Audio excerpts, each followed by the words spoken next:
Hello, everybody, and welcome back to another episode of Vegans Across the World. Today, I have a lovely guest named Natalie Ford. She is in New Zealand. What part of New Zealand again? Hawke's Bay. Hawke's Bay. And what we're going to do is we're going to show a little bit about the area and give some information about it. So what I want to do, Natalie, and welcome. I'm sorry. Thank you. I'm going to share my screen with you. You see that? Yep. Okay. So there's your red dot. We will zoom in. Hawke's Bay. I have it on Hastings. Yeah. Is that right? Yeah. Okay. So let's tell a little bit about this area. It's an island country in the southwestern Pacific Ocean consisting of two land masses, which is, of course, North Island and the South Island. And you also have more than 700 other small islands. Yes. Okay. It was the first country with universal suffrage, which means that it was the first country where women could vote, approved in 1893, long before other countries. Middle Earth is in New Zealand, and thanks to the Lord of the Rings, New Zealand is the only country in the world that has permission to put hobbits on legal tender. A town on the East Coast has the longest name in the world. So I'm going to show a picture of this because if I counted right, it's about 85 letters long. Yeah. And there's no way that I can say it. I don't think see that. Yeah, I don't think there's anyone actually in New Zealand apart from maybe like Maoris that can actually probably pronounce that. I wouldn't even know where to start. I was wondering if it was like, something that everybody knew, but except for anybody that doesn't live there. Yeah. No, I would probably say 90% of Kiwis probably would be able to pronounce that. Okay, so I'm going to go back to the map. So it is Maori, and it's translated as the place where Tamatea, the man on the big knees who slipped, climbed, and swallowed mountains, known as the land eater, he played the flute to his loved one. Yeah.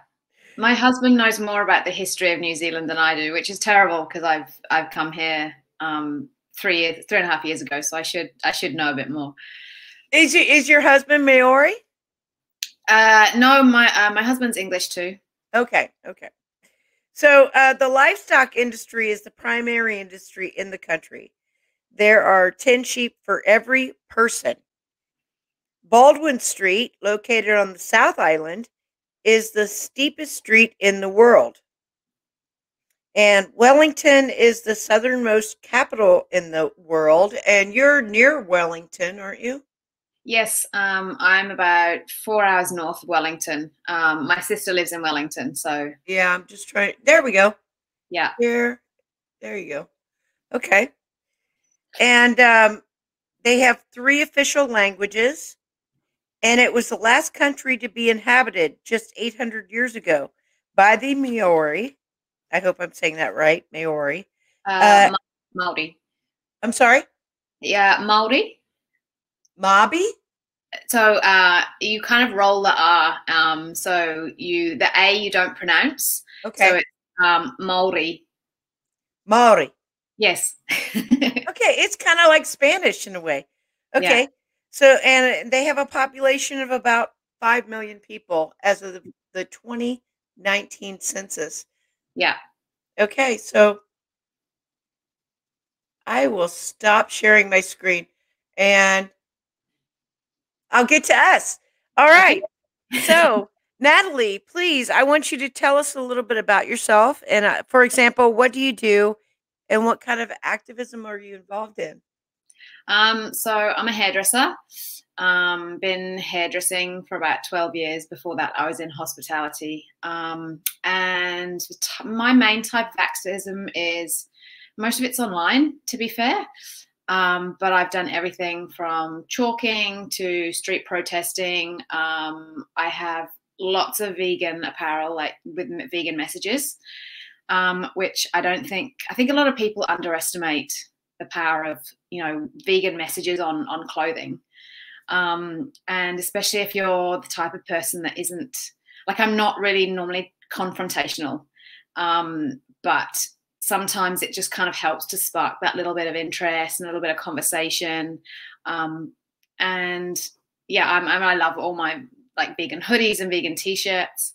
And I've been involved in a street demonstration I organised that, which was trying to showcase the plight of animals like hens and pigs in cages. Yep. Okay, so so where are you originally from? You said that you're from the UK? I'm from the UK, yeah. And you've been there about 3.5 years? 3.5 years, yep. I'd lived in Australia before and then moved back to the UK and hated it and wanted to come over back this side of the world. And as I mentioned earlier, the weather? Oh, the weather. Oh my God, so much better here. Yeah. I can imagine I'd be the same. I would be the same. Yeah. So how did you end up doing that? You and your husband are from the UK, you said? Yeah, so we just came over. We came over on a work visa, and we applied for our permanent residency in August last year.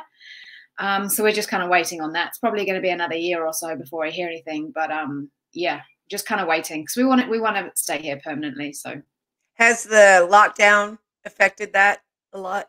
Yeah. I can imagine. So, what is the food and the culture like where you're at and where you came from? I mean, like, is there a big difference? Have you noticed a big difference? Yeah, so in the UK, funnily enough, just as we were leaving the UK we left in September 2017, and probably within a couple of months in the UK, like veganism went massive and it hit off. Like there was always quite a big amounts of like food choices and stuff. Quite a few restaurants that were like offering vegan alternatives or fully vegan restaurants. But it wasn't anywhere near as big as it is now. And yeah, a couple of months after we left, it just exploded and animal rebellion was there and everyone was doing protests and whatnot.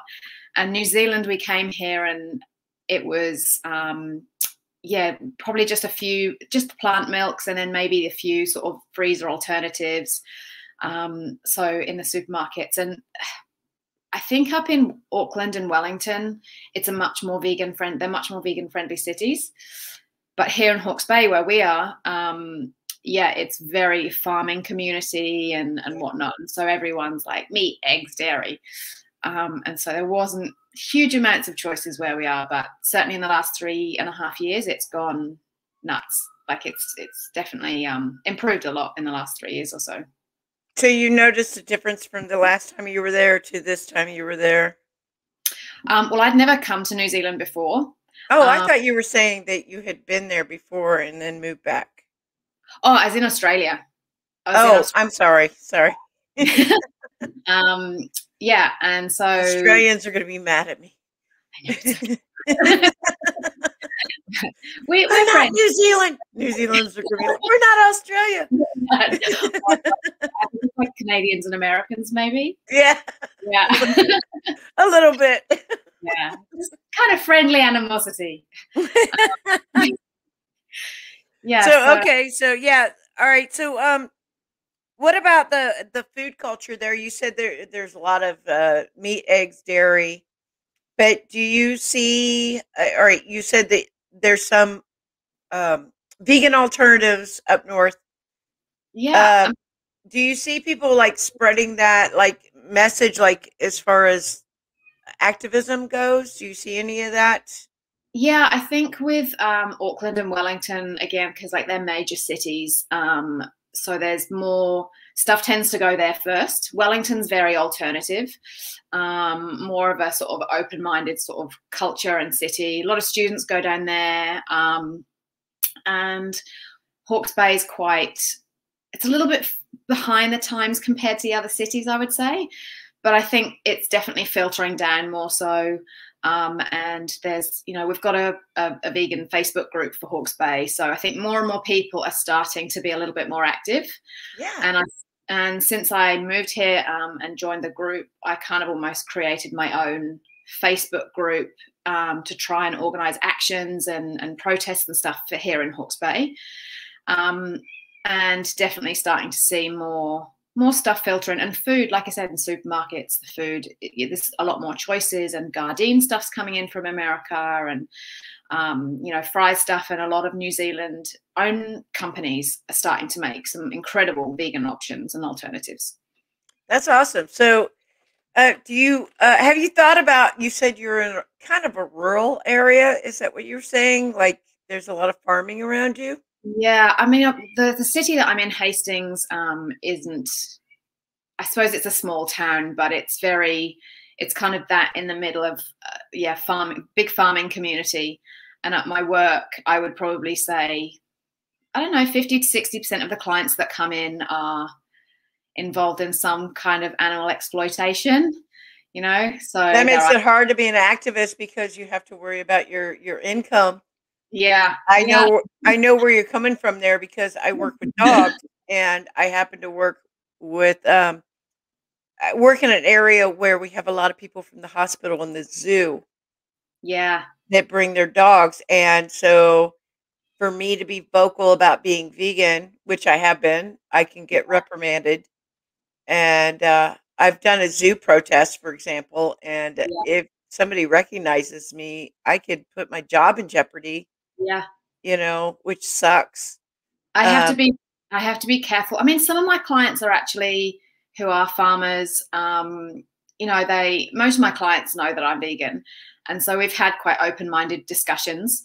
But it's not conducive to doing activism, is what I'm saying. I know. I mean, I tell my clients that I'm vegan, but that there's a difference between that and me doing a zoo protest. Yeah, for sure. And but it's funny though, because some of my, a few things that I've protest that I've been on, and the event that I organized with the cage demonstration, went and made the paper. And so my clients are like, "Oh, I seen you in the paper, Nat," kind of thing. So yeah, it's kind of, I joke and I'm like, "Oh, I can they also weren't upset." But they weren't upset. That's good. No, yeah. That's good. Yeah, I just I understand though that, like, how it can be kind of tricky sometimes, especially when you work with those people, so it's hard. But I was just going to ask if maybe, like, you've thought of doing like save demonstrations, like where you do vigils and stuff like that. Yes. So I have to kind of be careful at the moment. I really want to do like save vigils and get involved with those, but because my residency depends on my job, and if my police check's got to be super squeaky clean and stuff like this, and I've got to be kind of almost careful with what I attend to and what I go to, just in case police arrive and whatnot. I know vigils, a lot of the time vigils are very, you're just saying goodbye in that moment, but God, you just don't know what's going to happen sometimes. No, that's true. That's true. I mean, I have a friend who she lives in Mexico, and actually this next Sunday we're going to be having a fundraiser to save her sanctuary. Mm. She's American. She's from America, but she is down there with a sanctuary and staying there because she can't move her animals. You can't move your animals from one country to another. So she's staying down there, but she is desperately trying to keep the sanctuary, to keep these animals alive. And she's an extremely activist. Yeah. In the States. Yeah. But she can't do that when she's in Mexico. Yeah. She's very, she has to be careful that she's not arrested, all that stuff, because she could get kicked out, and then, you gotta be careful. Yeah. But when she's in the States, she's balls out, I you know. joke with my husband, actually. I'm like, oh, once we get residency, that's it. I'm doing everything and anything. You know, there's no stopping me now. That's awesome. Yeah. So, how long have you been vegan? I've probably been vegan, I'm trying to think now. Fully vegan, I would say 5 or 6 years, but I started my journey and started the transition. It took me about 18 months, I would say, to probably go from full on animal eater to like vegan, maybe 18 months. But I started in just before Christmas 2012. Okay. And then because I couldn't afford ethical, free range kind of, meat. And at the time, I'd never heard of Earthlings, never heard of any of these documentaries. A lot of them hadn't been out then. And it was just more, I suppose, me connecting to that. Oh, animals need to live a good life first. And so, yeah, I wasn't even aware of stuff that was happening within the egg and the dairy industry. And so the longer I was into it, the more I was starting to research. And that's when I was like, oh, okay, no, don't want to be involved in that type thing. But fully vegan now, 5 or 6 years. Yeah, it took me a while too. It was back around 2005 that I started just learning. I Yeah. wasn't vegan yet. I became vegan around 2006, but yeah, it was just like I had to learn more. Yeah. I didn't have anybody exposing me to it. No, neither. Yeah. Neither. And it was basically me stumbling upon it or doing my own research that brought me on more. Yeah, you get rid of more and more as Yeah, you learn more and more. for sure. Yeah. And it Yeah. took Andy a wee bit longer to change than me. It took your husband? Yeah. Yeah. So he is vegan. He's vegan too. Yeah. Okay. So that kind of was going to bring me into my next question, and I was going to say, are any of your friends or family vegan? So yeah, Andy's the only person in my family or our family that's vegan. My sister used to be vegetarian like years and years and years ago, and then she kind of went back. I think she's wanting to go, she eats more vegetarian stuff now, so she might be, I'm not sure whether she'd go vegan or not, but I keep kind of, putting my little feelers out there. Vegetarian isn't vegan though. No, I know, It's but meat eater light. I know. I'm like, I need to like shoot her all these messages. Tell her about the dairy industry. Quit dairy first. Oh, I know. God, it drives me nuts. But friends, I have a few of my friends are vegan from the UK. And then friends that I've met over here, but through Activism, who are vegan. But no one else in my family, no. Have you talked to them about it? Yeah. Have you tried? Yeah. Everybody I talk to, no matter where they are in the world, it seems like the hardest people to get through to are their families. Yeah, I think for as a vegan activist too, when you're that, when you're an activist, you just, it's emotionally harder when it's someone that you love and you care for, because you think to yourself, nearly all my family follow me on social media, whether it's Instagram or Facebook, so they see everything. So they see your posts. Yeah.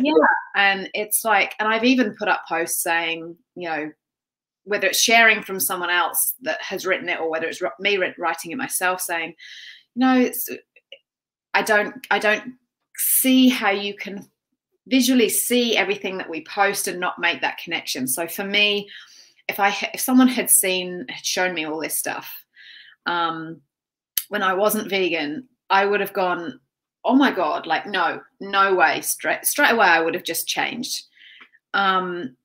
So I don't understand how someone can see that and then continue to go, oh, I'm just going to eat my steak and my cheese. And, I don't know.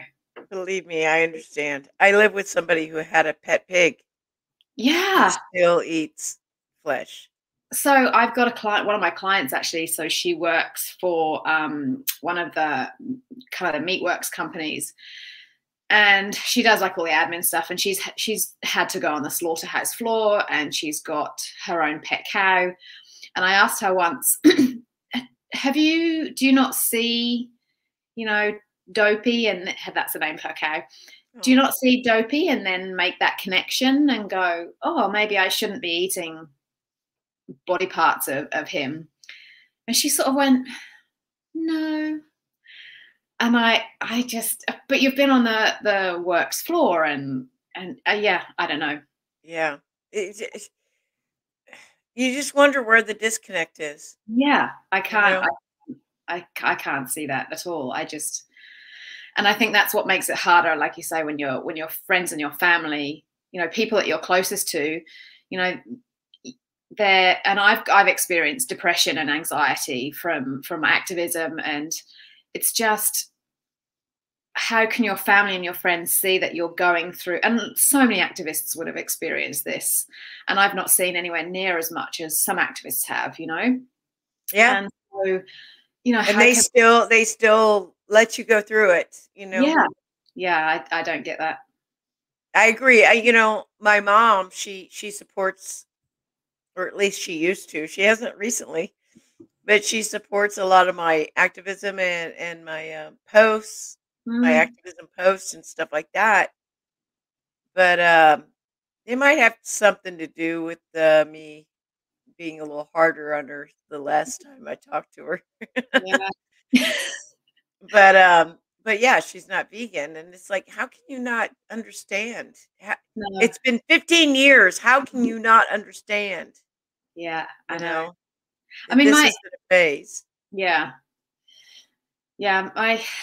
My mum and dad. My mum's very supportive. And every time she comes over, she lives in France, so if she comes over to New Zealand, she knows full well there's not going to be any animal products in the house. And even when we go out to restaurants, she could very easily say, "Well, I'm not in your house. Can I eat non-vegan stuff here?" But she knows that I can't look at that. I can't. I'm not going to sit with someone who's consuming animal Yeah, products. my mom knows that I won't. We only go out to eat if they will eat plant based. Yeah, same. And we only have holidays together if it's vegan. Yeah, So, same. yeah. So That's you the you kind of took the liberation pledge. Did you officially take it, or just like that's just naturally came about? Yeah, I haven't like officially taken the pledge, but it's kind of, that's my stance on things anyway. Yeah, that's how I was. So, Yeah. yeah. I just like there was finally a holiday that I spent at my mom's, and I was still sitting down when they were serving flesh, and Yeah. she had a neighbor or somebody, I don't know who it was, and he gave me a hard time, and just like here I was trying to be nice, you know, and this I, guy was giving me I'm like, "Who the fuck are you? yeah. And you're giving me a hard time in my own family's house." It's like, Yeah. you know, that's when I made the decision that I couldn't do it anymore for my own mental health, you know. And I Well, didn't know what the Liberation Pledge was at the time, but I I never knew guess that. I have taken the Liberation Pledge just because, by default, I won't sit down with people that eat Yeah. flesh. I mean, we've got family in America, and we've got family in England, and family in France, and all our family is like super supportive. But I've said to Andy that, if we go over to the States, then I'm not I'm not I I'm not going over there unless almost like they're vegan for a couple of weeks.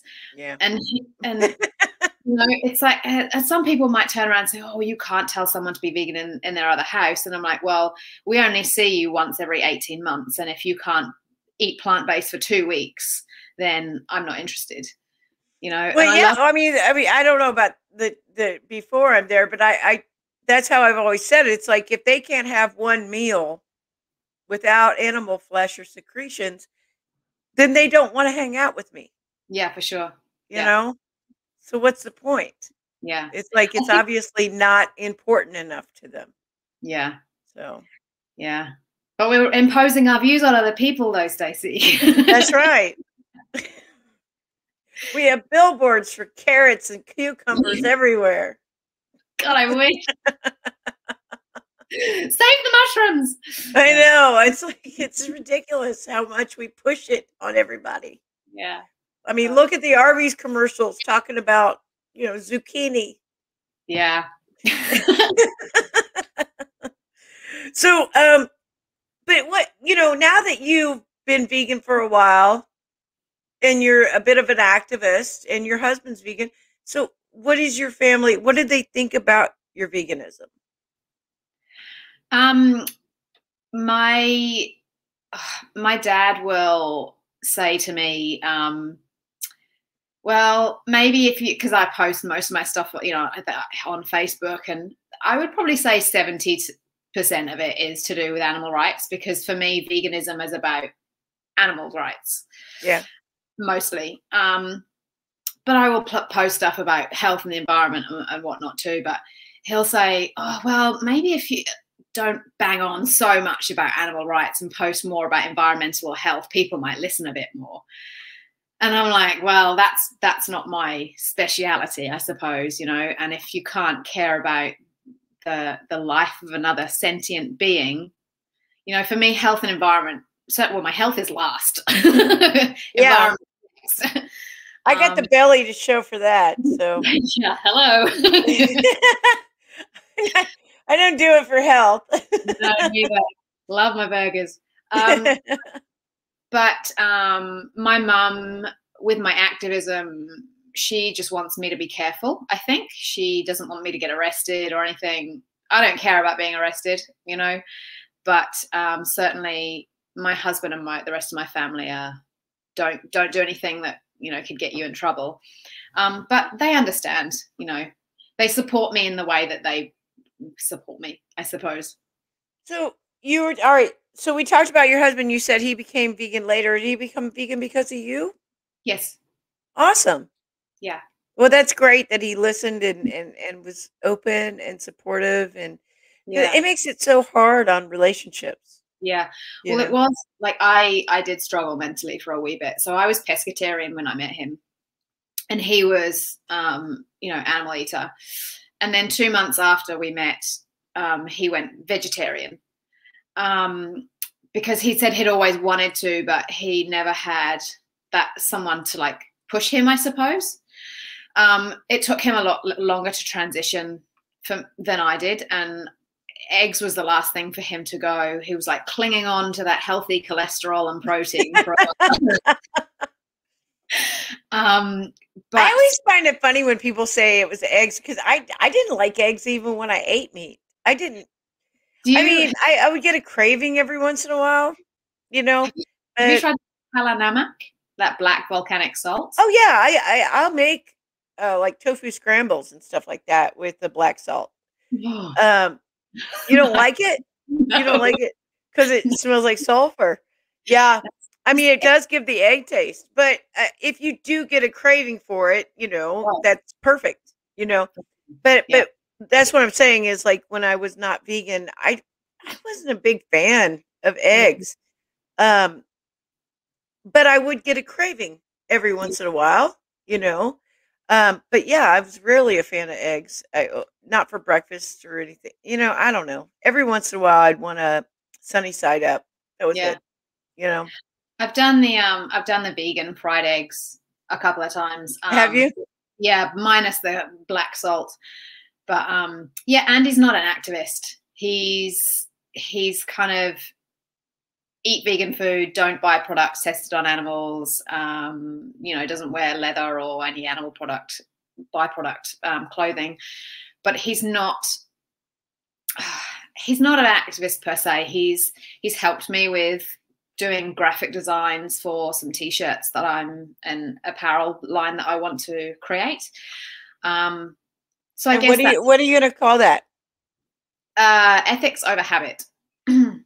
So there is another company called Ethics Over Habits. Yes, that people know. So yeah, I don't know. I might have to change that because I don't want to confuse a consumer. Yeah, might be a little confused. Yeah, A little bit. so I might have to change it, but it's also my Instagram handle. So, Yeah. and I'm not changing my Instagram handle. I I got understand. it. I understand that part. Uh, Yeah. but yeah, so when are you looking to launch this? Um, Depending whether we get residency, and then I can, make a financial commitment to investing in a business. So at the moment, Andy and I are just creating like little ideas, and he's doing all the graphics and the graphic designing for the pictures. Is that what he does for a living? He's a sign writer for a company, but he's done graphic design in the past. Yeah. Okay. Yeah. Well, he does advertising, so that's good. Yeah. So that could be like his activism, I suppose. And he's an amazing photographer too. So Well, that is a form of activism as long as you're like putting it out there, you know? yeah. That is a form of activism. I've said anything, whatever your talents are, if you're using it for the animals, that's activism. 100%. Yeah, Yes. whatever your talents are. So, what would you say it's easier or hard to be vegan where you live? Um, I would say New Zealand or Hawke's Bay. Um, either one. I would say Hawke's Bay is emotionally difficult, I would say.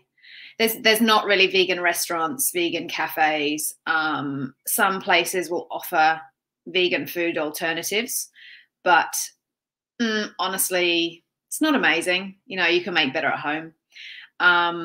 Supermarket wise, it's getting better in Hawke's Bay, a lot better. But in New Zealand is in general, in comparison to somewhere like the States or the UK, or even in somewhere like Israel, that's got a massive vegan community, I would say being vegan is kind of a struggle. It's getting better, but it's not easy. Okay, so what would you say the struggles are as a vegan? For me, certainly in Hawke's Bay, like I said earlier, is the fact that it's just such a massive animal exploitation area. My clients are either meat and dairy farmers, or they are hunters, or they're fisher, like they go fishing, or they go to rodeos, and so for me, it's like that mentality of everybody's quite behind with, animals are here for us type thing. But, and even dogs, like, they're working dogs, they're outside, they don't come indoors. They're on farms, yeah. Yeah. But somewhere like if you go up to Auckland or Wellington, I would say it's definitely a lot easier. Yeah, well, anytime you're on island, you find that, a huge fishing industry, of course, but God, it's got to be tougher when it's also so much lamb and beef, I land mean, animals as well, on like, top of the fishing industry. It's just that's got to be hard. yeah. I mean, like you said earlier in the beginning, New Zealand's primary industry is export of dairy Well, and lamb, really. yeah. And so it's a country that has actually been built on animal agriculture. Which, it's funny because a lot of intersectionalists would be like, you can't tell the Maori what they can do, but ironically, they've been totally, the meat industry and the dairy industry is totally white colonization right there. Completely. Absolutely. Yeah.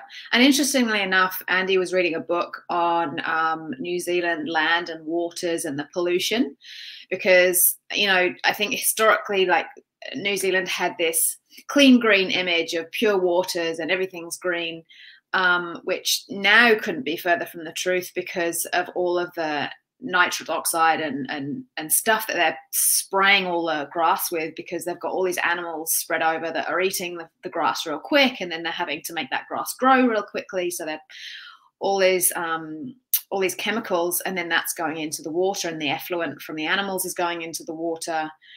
And there's so much chlorine and crap in our house water to clean it up. I mean, you can literally taste the chlorine in the water. Messing up with the coral reefs and stuff like that, the ocean like around you, or I mean, are there any groups that fight that?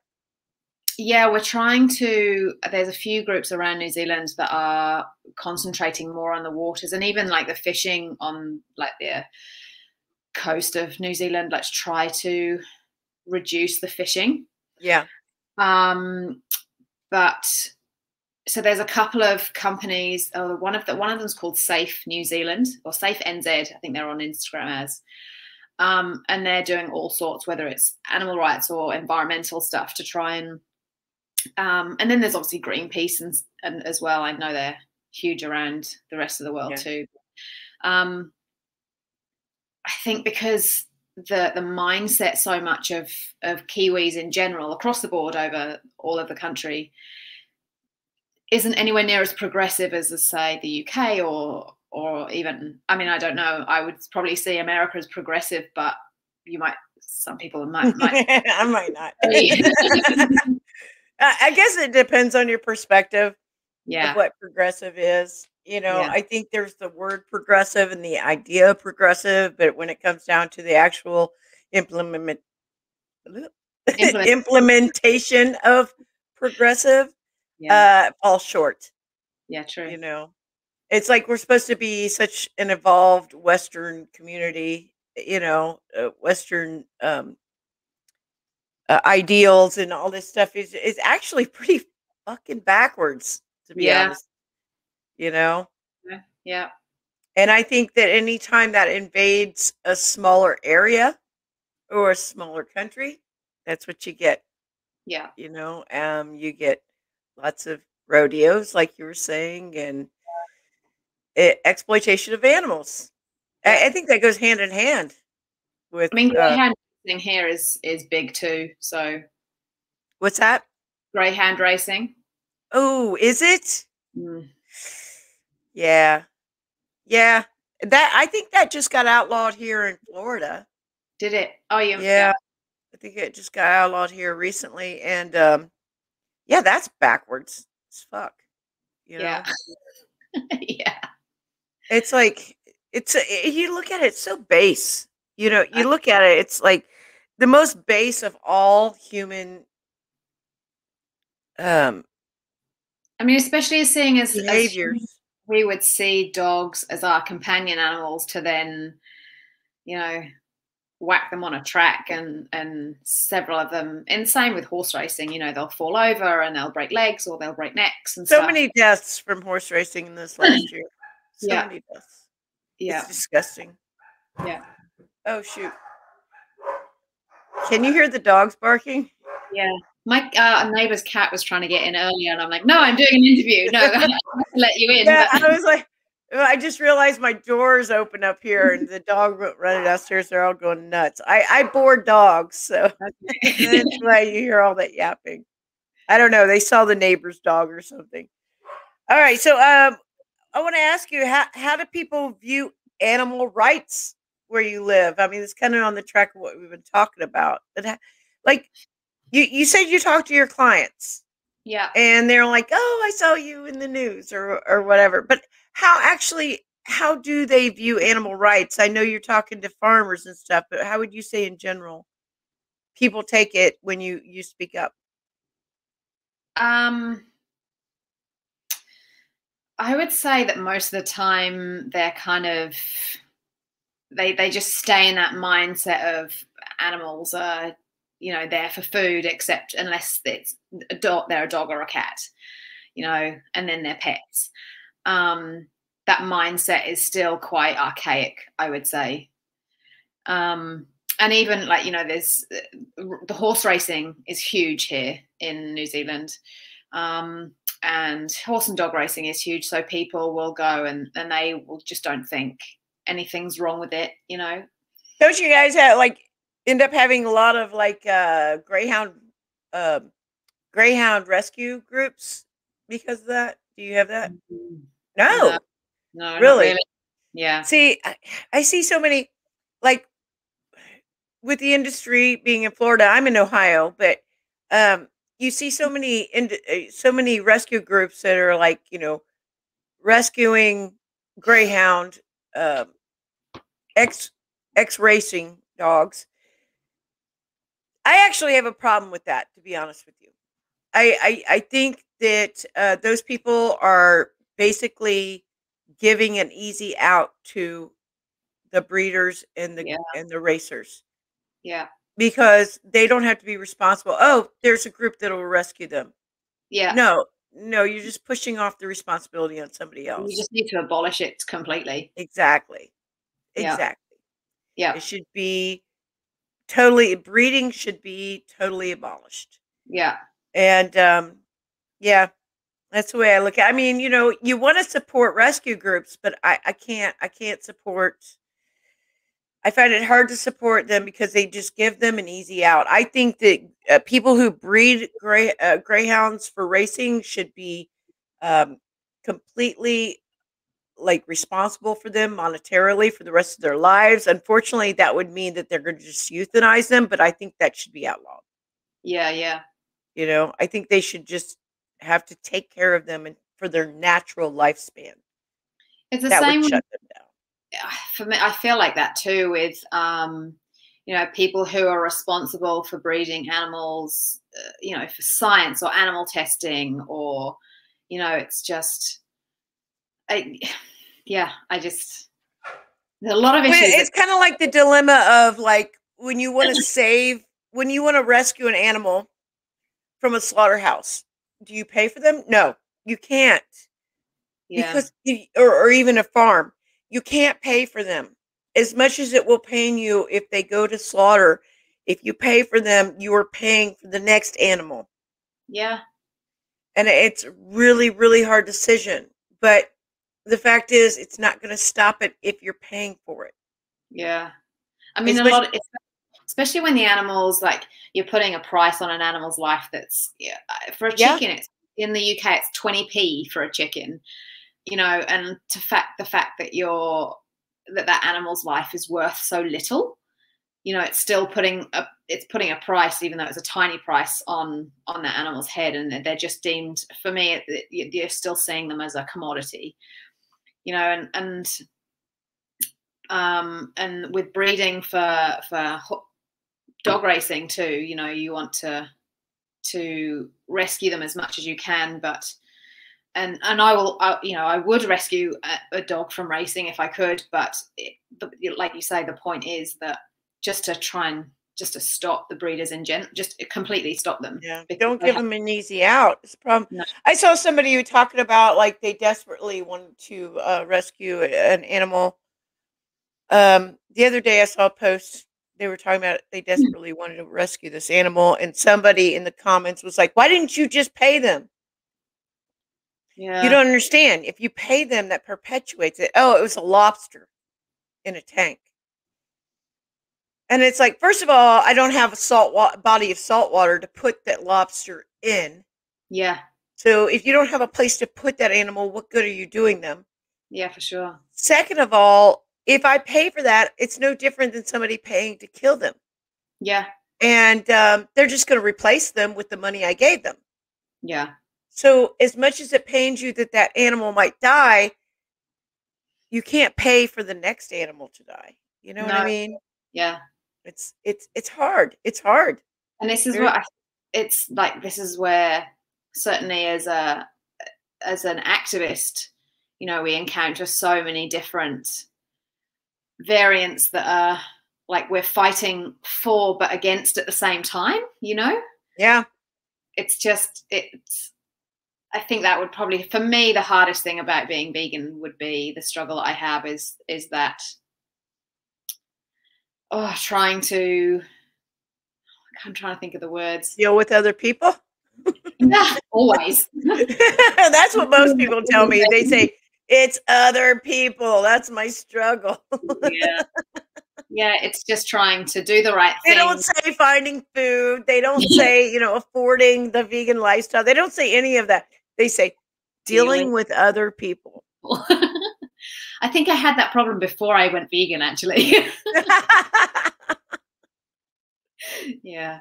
Maybe that's what all vegans have in common. We never really like got the rest of society anyway, so it naturally fell in place that we were like, what the fuck is everybody doing?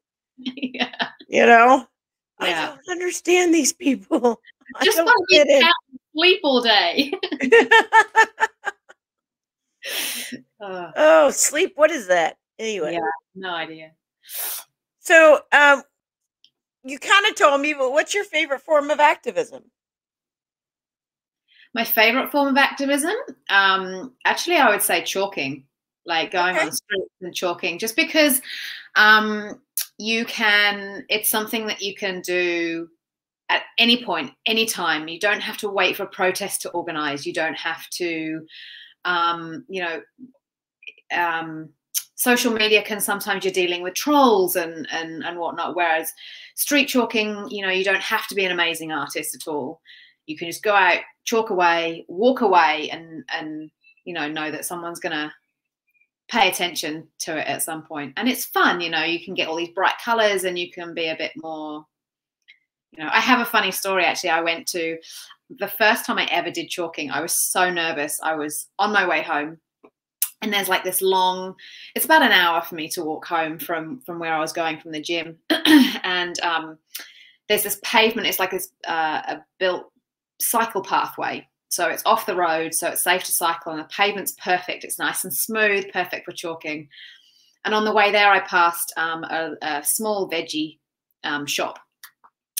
And they've got this blackboard outside that was empty, but I'm like, no, I'm going to chalk on the floor. And I went in and I said, oh, hi. This sounds a bit random, but I'm an artist, which I'm not at all, but I'm an artist, and I'm just wondering if I could just chalk something on your floor to help encourage people to eat more fruits and vegetables. And they're like, okay, sure, yeah, no worries. And so I had done that, that keep calm and whatever underneath that crown. You see the meme a lot. So yeah, okay, I know what you're talking about. Yeah, I had drawn the crown and put keep calm, and then I put eat more plants, or plants have protein. That's it. Keep calm, plants have protein. And then I put and B12 and iron and whatever, and all the vitamin C, and draw all these fruits and vegetables. And it wasn't an amazing picture, I'm not Picasso. But, yeah, I'm not a fan of Picasso. So. I mean, I don't know. Maybe it did look like Picasso. And yeah, it was just kind of nice to get those people. They're like, oh, that's so cool, and I didn't know that. And like the people at the store were engaging in the conversation, and then as I was walking home, like at different spots, I was just chalking different things to do with health or the environment or animals and from different directions too. So whichever way you were coming, you would see the chalking. And yeah, it was just, I mean, it was an amazing day. And I had a few people stop and talk to me and ask me questions. And I was actually, that's the first, because all my activism before that had been online. So me quietly and not really talking to people. And so to do that, and then I thought, oh my God, what if people start giving me hassle? But it couldn't have been further from the truth. Like people were stopping and looking at my drawings, and like it created some positive conversations. So yeah, I actually I carry chalk in my car. It's in my car, and during the pandemic, I found myself doing a lot more chalking than I usually do. Yeah. And just because, at first we couldn't really go out to do activism or talk to people. And I was getting a little bolder and bolder with my chalking. I went down to a big ice cream shop, a very, very big company here out of the city I live in. And I went down to one of their places in the middle of the night, and I did chalking like they all scream for your ice cream. Yeah. Dairy calves die. Yeah. And yeah, I went back to check it the next day. It was gone pretty early. Oh, really? Oh, I'm sure as soon as they opened up shop, they were like they were washing it off. They were like, oh shit. Well, I'd actually gone past the veggie shed for like the week after, and the sun's yeah, this time of day is really weird. I've got this I've got this weird loft up here, and it has a. I haven't had to deal with this before. I mean, I've dealt with it, but not during an interview. Oh. Makes me look like I have a big bald spot. No, the aliens are coming for you. But yeah, no, the chalking was there for about a week, so they just left it, and I thought that was actually quite cool. Yeah. Yeah, I got really frustrated at one point during the pandemic when it first started that I couldn't go out and do this World Chalking Night or something like that. So I went out and I realized that across the street from me is a huge high rise of all college people. It's basically an overpriced college dorm or apartment building. I would call it a dorm, but it's an overpriced college apartments, and they're high rise. And I was like, oh, they can all look right down on this driveway. So I just did a huge chalking right there. Amazing. You know, I was like, look down from your balconies on this, bitches. I'm gonna shoot you with some information, like bombs. Pew, pew. Yeah. So, if a vegan visits where you live, where should they go? That doesn't have to be a restaurant. Yeah. It can be, but I'm just saying that a lot of people assume that I'm asking about a restaurant, but it just where do you like to go? Where do you think that a vegan should go if they visit? As in terms of like vegan friendly cities, or just to like as in just to where you live? I mean, it could be on your island. It could be in your area. Do you have any sanctuaries or? Yeah, there's an animal sanctuary that's maybe 3 hours south of us, called in Otaki, called Black Sheep Animal Sanctuary. Okay. And they do open days and stuff. And actually, Andy and I went there just before the pandemic actually hit, and we now sponsor a couple of their animals. And the woman who has the place is amazing. I think she's got about 30 acres, and she's got animals rescued from whether they're like pigs or hogs whose mothers were like killed by hunters, so they've rescued the piglets. Piglets have grown up with her, or she's rescued cows from the dairy industry, or sheep, or goats, or rabbits, cockerels, guinea pigs, you name it. She's got like so many different types of animals. And she'll do like education days, and so you can go in. And there's another sanctuary on the South Island. There's not like that many sanctuaries around New Zealand, unfortunately. But there's also, depending on the time of year that people come over, so I think it's in September, there's a big vegan festival up in an area north of me, maybe 3 hours north, in a place called Mount Maunganui. It's kind of like Veg Fest that's in the UK. So it's called Vegan Vibes, and they do everything from like the food festival to music, and then eco-friendly clothing and eco-friendly sort of like products that you can purchase. So that's like a really good weekend too. And Mount Maunganui, that area is quite vegan friendly too. I actually think that obviously I think I mentioned earlier that I'm going to do a fundraiser for my friend's sanctuary in Mexico called Black Sheep Retreat. Yeah. Cool. So I actually think I've heard of the sanctuary you've talked about, not just because of her, but just because I think it came up when I was looking up my friend's sanctuary.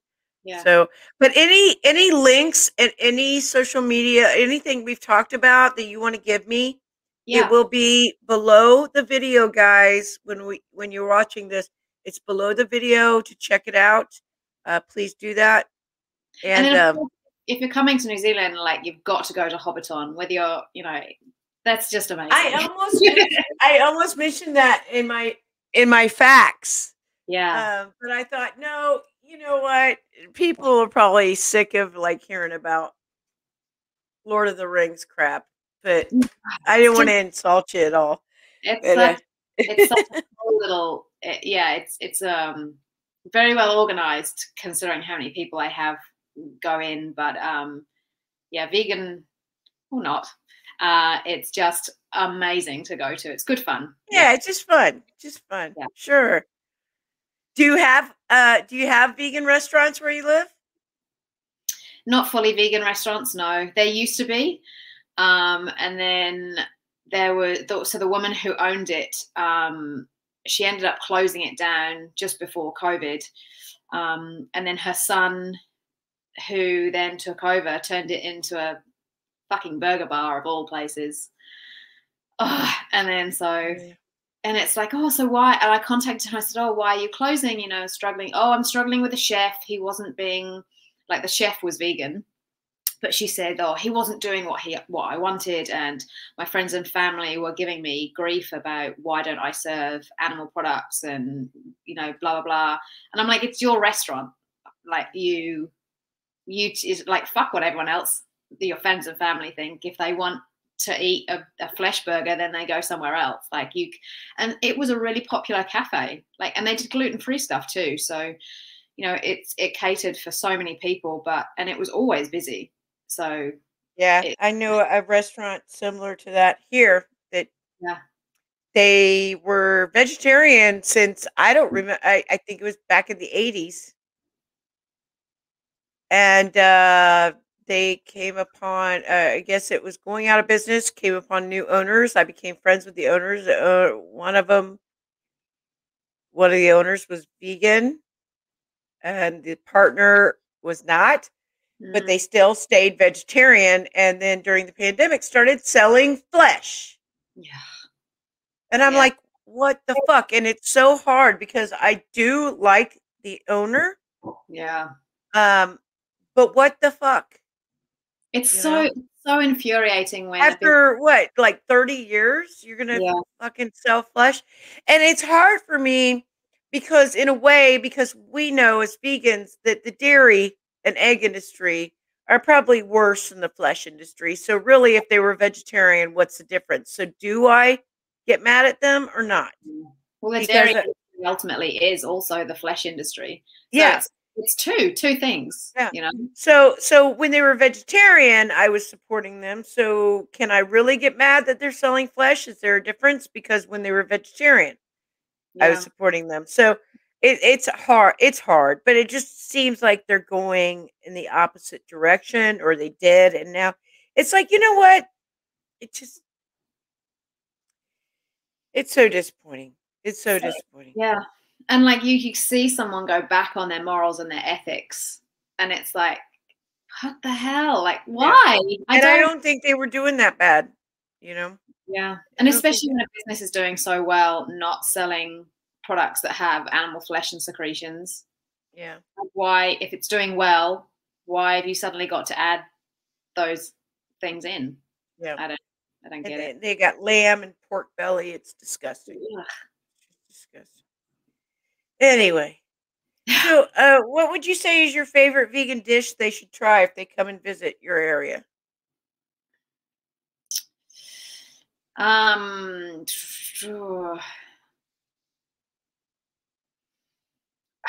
honestly, I can't really answer that question. I was thinking about that question. Like, do you go out to eat much?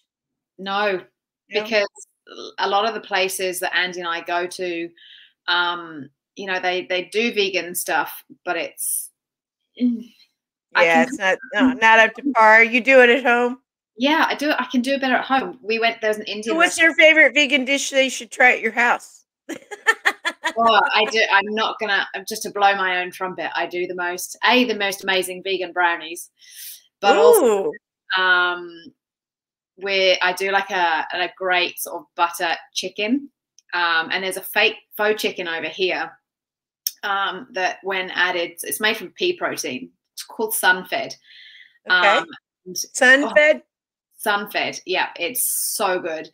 And then add it into the sauce last minute. And Nora Cooks Vegan actually is my go-to website for vegan recipes. I use her website all the time. Okay. So butter chicken is so good. I'll have to check that out. Again, any links that you want to give me? But yeah, come to my house. great Indian food, and I'll make calamari, and I'll make brownies because everyone loves brownies. Is that your specialty? Is Indian food and calamari? Kind of anything and everything. My parents, my mum was very good at like the baking sweet kind of side of stuff, and my dad's very good at he's great at Middle Eastern foods, Indian foods. Like, he's a great cook. So I kind of get my cooking from both ends, sweet and savory, from my parents, and Yeah. I love cooking. So That's awesome. Cool. So finally, well, not finally, but how could they get involved in the local vegan community if they come to your area, to New Zealand? You're in the North Island, right? I'm in the North Island. Yeah. Check out any of the vegan Facebook groups. There's Vegan Hawke's Bay, Auckland, Wellington.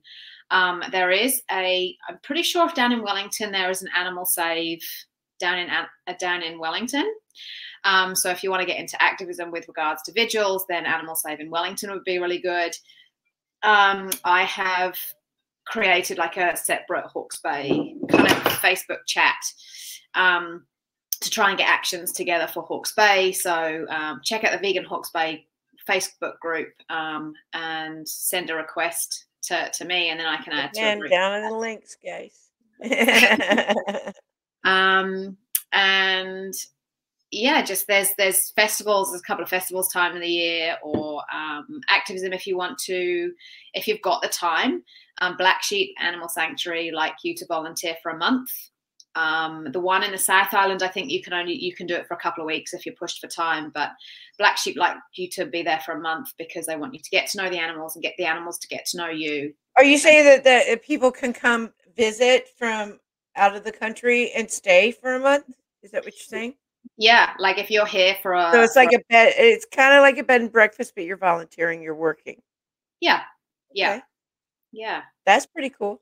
Yeah. So I think depending how many people volunteer at the time, she might not have space for everybody to stay at her place, but there's like Airbnbs and stuff that are around the area. But within Hawke's Bay, then yeah, check out the local Facebook groups. There's always something going on. Yeah. Awesome. That's great. We'll definitely plug that. Definitely. So finally, I want to ask you, where would you like to visit one day and learn about veganism there? It sounds like you've traveled a little bit, but is there any places that you haven't traveled that maybe you would like to visit and learn about veganism? Yeah. In that area? So I would actually love to go to Israel to learn about the veganism there. I think they are the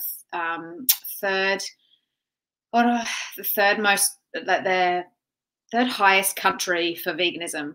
But Israel alone has the highest vegan population. I think 5% of people who live in Israel are vegan, compared to, I think it's 1.5 in the UK, and I think 1% in America. But 5% of the population is pretty huge for a country. And their veganism is much more mainstream. One out of every 18 people in the IDF army, the Israeli Defense Force army, are vegan. And I think Israel have the first vegan chef for their army too. So I'm sorry, I was going to say that I believe that they even have vegan boots for the IDF. Do they? I think so. I read that some years ago. Yeah, that's cool. I could be wrong, but yeah, I think they're fast becoming one of the countries that are leading the way. I mean, I don't know whether that's purely because a lot of the people that live there have coming over from overseas, so they're migrants. So they're bringing a lot of the veganism over. But yeah, I'd love to go to Israel to. Well, you're not the first person to suggest or to say that they'd like to check out Israel. So really? maybe I will try to find somebody over there. Yeah. I actually know a guy from Israel, but he's living here in Texas in the United States. So yeah. when I first met him, he was living in Israel, and he's vegan. Yeah. But now he lives in Austin, Texas. So I can't interview him for Interview. Israel. He could probably set me up with somebody, but Yeah. who knows? Where would Anyway, you go? see, somebody's asked me that before, and the funny thing is that I live vicariously through this series because I want to go everywhere. I do. I seriously want to go everywhere, and I do try really hard to. I think that I'm more drawn to the more remote, smaller places, Yeah. and or especially islands. I love Yeah. islands, but I like the more out of the way, Off the grid. quirky. Yeah, well, just quirky places. I'm not dying to go to London. No offense to my friends in the UK, but I'm not dying to go to London. I'm not dying to go to Israel either, to be honest with you. Yeah. I have been to Jordan Okay. and I've been to Egypt, and but yeah, I just want to go everywhere. Actually, I think my first interview in this series was a couple guys from Mongolia, and it made me really, really want to go to Mongolia, even though I'm a warm weather person. Yeah. So, I'd love to go to Alaska actually. yeah, I did. My second interview was with Alaska. Yeah. Yeah. Okay. So check those out. I don't know how vegan friendly they'd be, but No, yeah. no, I'm sorry. I'm wrong about that. Ghana was my first interview. Mongolia was my second, and I think Alaska. You know what? I'm 20 interviews in now, so I can't remember now. But Alaska was one, I think maybe my third. But Yeah. I have one. You check it Yeah. out. Yeah, there's so many places that I mean, I'm such a traveling person anyway. Yeah. And I find it quite hard to stay still in one place. Yeah. Just hard because, I want to buy a house and rescue animals, but you can't really do that when you're traveling at the same time. Yeah, I've moved a lot, but then I've had animals where it grounds me, you know. But my passion, my I have an urge to move, to travel. Yeah. But I've always, for some reason, found myself in a situation where I'm grounded, Yeah. and so it's a conflict there. Yeah. The world's a very big and beautiful place. There's so much to see, and experience. I love experiencing other cultures too. I've been to Yeah. Thailand, parts of Europe, and Yeah. Australia and New Zealand, and even like when I go and see my mum in France, seeing the different French culture. And my mum always feels the need to introduce me to everyone. This is my daughter. She's vegan. She's vegan. It's just vegan, but okay. Yeah, I'm just fascinated by the world, and yeah, I want to go everywhere. So I think part of me is living vicariously through this. So 100%. 100%. yeah. So thank you. You did it. I just want you did an interview with someone from Peru recently. Oh, you saw that? Yeah, that was my last interview. Yeah. Yeah. And you're saying about Machu Picchu, and that's one thing I really want to do is walk the Inca Trail to Machu Picchu. But someone had said to me, I don't know how true this is that the food that they provide is basically potatoes, cheese, and like animal flesh. I wouldn't doubt that. It's probably like climbing Mount Everest or something like that, or or going to Nepal and climbing mountains there or something. When they do treks like that, they just do the tourist, like the regular simple tourist food. I wouldn't doubt it. I mean, even when I go to Mexico, I haven't been on one of the pyramid tours. But I've read up on them and like what they include, and it's usually a lunch of a bologna sandwich or something, crap like that, Yeah. And so I think doing that 3-day hike with like, if that's my only food, I'd basically just be eating potatoes for 3 days. Yeah, you would have to probably pack your own, unfortunately. Yeah. Yeah. I did in my research for that. I did find out there's a hotel like right there. It's like hundreds of dollars per night. Yeah. But you're right there. Yeah. So yeah, priorities. I don't know. Or whether you got the money, right? So true. Anyway, so We've been on here for a while. Natalie, I've had a great time talking to you. Mm. And I'm going to do my outro with you here. Usually, what I do is say goodbye to my guests. I let you go, and then I do my own outro. But I'm going to do it here because I want to say a little bit here about how I met you. Okay. And that was through spoiler alert, everybody. I usually tell everyone that if they want to find out who I'm interviewing next week, they have to just show up. But I did interview ahead of time. The person before her introduced me, a wonderful gentleman from Luxembourg. And I want you guys to check that out. His name is Chris, and he's with he has a company called Vegan Profits, and he's in Luxembourg. So that's who my guest is going to be next week. That's how I met Natalie. He introduced us. He told me she was a really cool person, and well, that's not what he said. He actually said that he thought we were a lot alike. So that translates I think to the she's pink a hair, really like. cool person. So he thought we should talk, and I'm really happy that we did Same. because you are a really cool person, and I've enjoyed this a lot. And Same. I've actually they, just got one of Chris's hoodies, so I just bought it. So his yeah, stuff's amazing. Check him out. no, you gotta wait till my interview with him because I show off his stuff. So anyway, but yeah, we'll give all your links definitely, and thank you so much for being here, Natalie. I know that we have way different time zones. It's early in the morning for you, but it's getting later for me. So Yeah. I know as much as the sun is shining on me, that means that the sun's about to go down because I have this. I have a Western exposure. Yeah. So that means the sun's going down. Your skin glowing. Yeah, I wouldn't call it that. But anyway, it'll be glowing once I get to the beach. Yes. That's what I need, a vacation. All right, Natalie, thank you so much for joining me today. I really appreciate it. I hope that we stay in touch. Yes, we will. 100%. All right. All right, darling, you take care of yourself. I'll talk to you later. Oh, this is how I say goodbye to everybody. Good night. Good night. Bye-bye. You.